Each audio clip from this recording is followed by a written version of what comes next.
You have some narrative in your mind that is so negative that when you look in the mirror, you see somebody worth trashing. You see what's wrong. You pick apart your appearance. And I want to reverse that, because here's the deal about self-confidence. Self-confidence begins with you. You realize the word self is in there, right? I can't give you confidence. I can give you a little boost. I can give you tools. I can encourage you. But confidence is forged in fire. It's something that's within you. And here's the thing I want you to realize about confidence. You are a confident person. That's why you miss feeling that way. You can only miss what you know. You've just been blocked from the feeling of it. And wherever you are right now in your life, I'm telling you, confidence is in there. You just got to figure out how to tap into it. If you're holding on to something that does not serve you, you are making a terrible error. It's going to cause all kinds of problems. You may blame other people or other things. You may blame the situation. It's you are the cause of the problem. The man that told me to pick up this book and read it, Ray Stanford, he had a saying. He used to say to me, Bob, you're the only problem you'll ever have, and you're the only solution. I think it might have taken me 5 years to understand it. But I do understand it. And you know something? I am the only problem I'll ever have, and I am the only solution. Don't hold on to anything that is not serving you. Reject it. You know the beautiful part about having an inductive reasoning factor? That's the part that chooses thoughts. You can accept or reject. The beautiful part of your mind, you can accept or reject anything that comes into your world. Accept or reject it. It's a choice. Don't hold on to anything that is not serving you. If we play the victim role, then we are using our personal power to be helpless. If we decide to accept responsibility, then we don't waste time blaming somebody or something out there. Some people feel guilty for creating illness or poverty or problems. They choose to interpret responsibility as guilt. And some members of the media like to refer to it as New Age guilt. These people often feel guilty because they believe that they have failed in some way. However, they usually accept everything as a guilt trip in one way or another, because it's another way to make themselves wrong. And that is not what I'm talking about. If we can use our problems and illnesses as opportunities to think about how we can change our lives, we have power. Here's something I want you to keep in mind. Life is a fight for territory. And once you stop fighting for what you want, what you don't want will automatically take over. In the past, if you look at it, people have perceived themselves as victims of everything around them, victims of circumstances. And then we go, oh, I'm sorry, life did not give me those wonderful things that other people have. And the simple reality is, no, if you have an issue, it's not the outside. This is what we've always, universe, give me something. We now know that our issues are internal. It's our own subconscious beliefs that we've been programmed with of disempowerment. Like when a child is growing up and getting its programs, so think of what things parents say.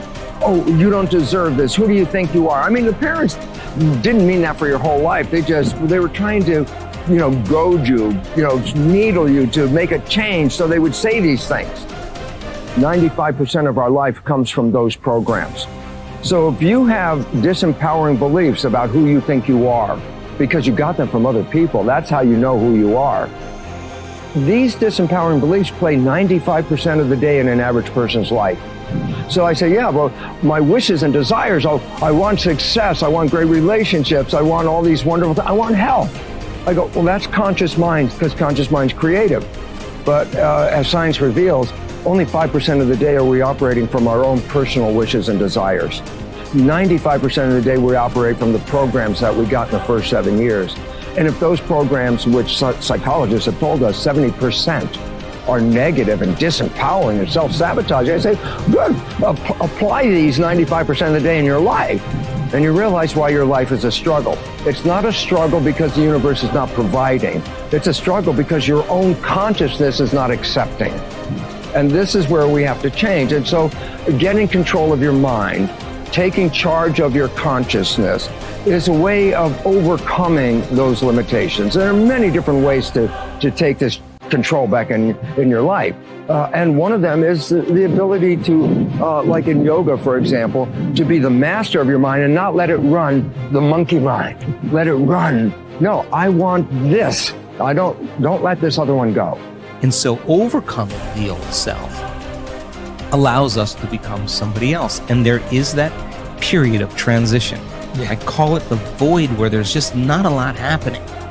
And you just got to be able to keep going and continuously get to the end of your belief, where most people stop. I just had a fabulous conversation with someone this weekend. Broke through to the other side, and now there's so much magic happening around this person, but she's worthy now to receive it. And that is the key, because the universe only gives us what we think we're worthy of receiving. So we got to become initiated into this and understand it. Thousands of years of programming that says that we have to change things matter to matter, in three-dimensional reality, and it will take time. But to begin to connect to that resource called the quantum field and create from the field instead of from matter, there's a lot of unlearning that has to go on. You have to really begin to mentally rehearse. Like, so you ask yourself at the end of your day, I do this every day. How'd I do? How'd I do today, bro? How'd you do? Did you do good? Where'd you fall from grace? What was it that caused you to go unconscious for the rest of the day? Like, what was that moment?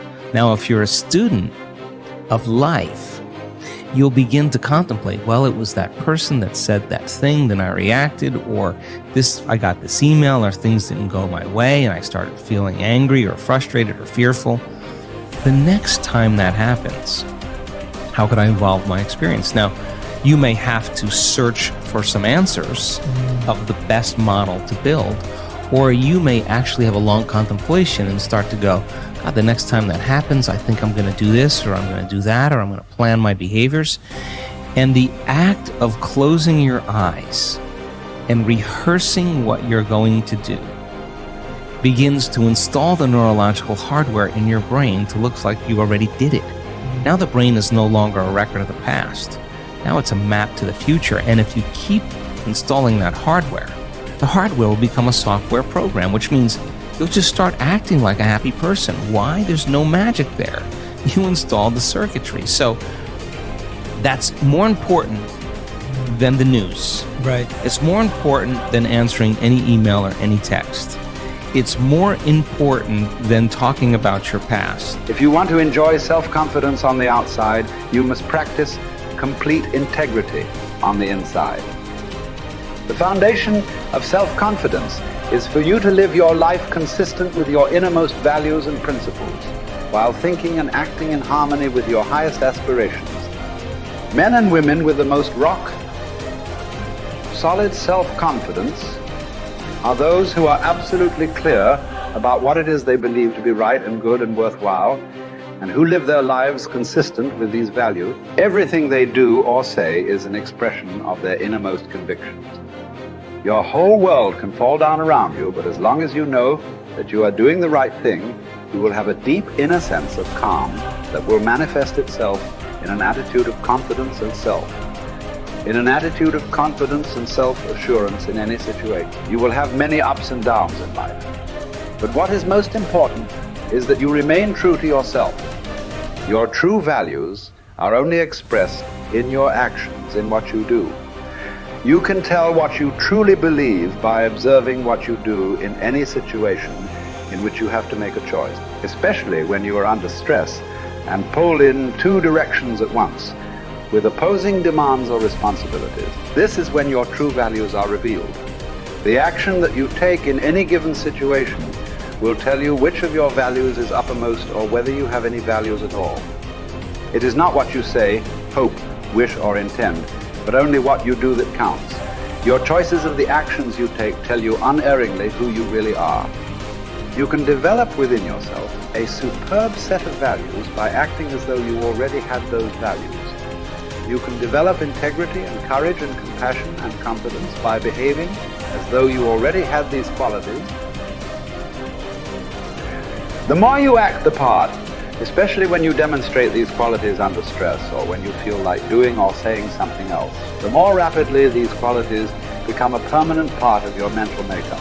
The more you practice good values, the more rapidly you become a truly superior person. The keys to developing the unshakable self-confidence that will make everything else possible for you are self-control, self-mastery, and self-discipline.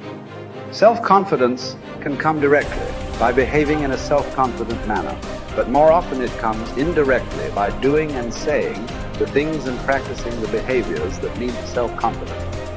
The most important self-development behavior is living consistently with your highest values at every opportunity